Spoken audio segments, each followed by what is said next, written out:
Pasok na sa quarterfinals ng Dubai Duty Free Tennis Championships si Alex Ayala matapos talunin si world number 32 Sorana Cirstea ng Romania sa score na 7-5, 6-4 madaling araw ng Huwebes. Kinailangan ni Ayala ng 1 oras at 38 minuto upang igiit ang panalo sa harap ng libo-libo nating mga kababayan sa Dubai. Napag-iwanan si Ayala sa simula ng laro, 4-5. Pero nakuha niya ang huling 3 game para makuha niya ang first set.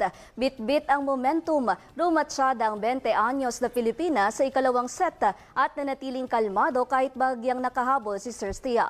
Nakuha ni Ayala ang second set sa score na 6-4 upang makapasok sa quarterfinals ng torneo. Susunod na makakaharap ni Ayala ang world number 4 na si Coco Gauff ng Estados Unidos.